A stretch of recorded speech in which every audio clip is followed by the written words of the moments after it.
Pourquoi l'industrie du porno est si puissante aux États-Unis, malgré le puritanisme?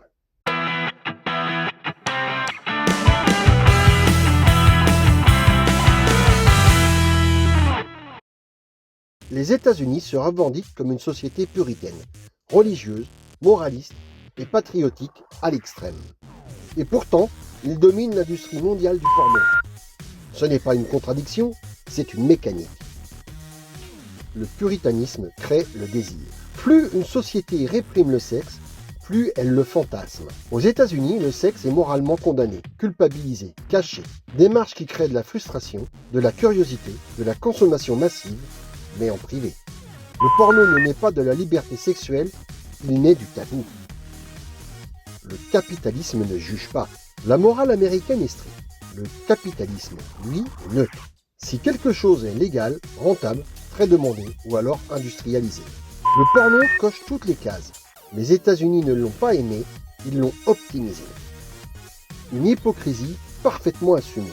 Le puritanisme est public, la consommation est privée. On condamne devant les autres, on consomme seul.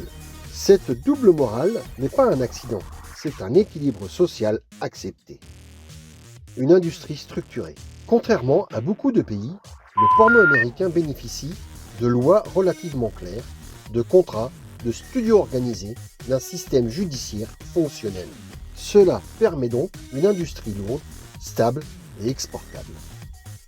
Conclusion, le porno est puissant aux États-Unis parce qu'ils sont puritains. Pas malgré ça. La morale crée la frustration. La frustration crée la demande. Le capitalisme répond à la demande en la transformant en empire. Ce n'est pas un paradoxe, c'est une logique froide. Voici une liste de pornstars parmi les plus connus et médiatisés aujourd'hui. Cette notoriété repose sur la visibilité, les réseaux sociaux, les plateformes de contenu et la longévité. Ce n'est pas un classement officiel.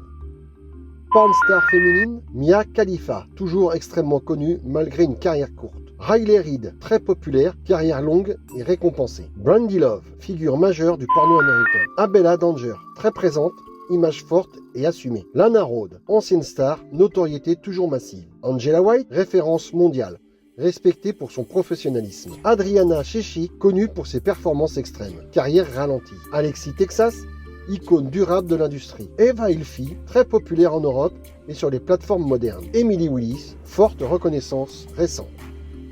Pornstar masculine. Johnny Singh, l'un des plus connus au monde, devenu un mème culturel. Manuel Ferrara, référence internationale, acteur et réalisateur. Rocco Siffredi, légende vivante du porno européen. James Dean, toujours très connu malgré une image controversée. Mick Blue, très présent dans les grosses productions. Jordi El Niño Pola, popularité massive auprès du jeune public. Danny D, figure majeure du porno britannique. Lex Steele, icône historique encore très reconnue. À noter, aujourd'hui la notoriété passe autant par OnlyFans, Instagram, X, Twitter et TikTok que par les studios traditionnels. Beaucoup de nouveaux visages sont très connus sur Internet sans passer par le porno classique. La popularité évolue vite. Ce qui est vrai cette année peut changer l'an prochain.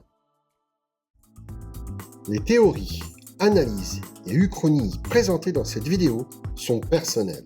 Malgré un travail sérieux et documenté, certaines informations ou sources peuvent comporter des erreurs indépendantes de ma volonté. Je m'en excuse par avance. Je vous remercie de faire preuve de compréhension, de politesse et de courtoisie dans les commentaires. Les échanges constructifs sont toujours les bienvenus. Si le contenu vous plaît, n'oubliez pas de vous abonner pour soutenir la chaîne.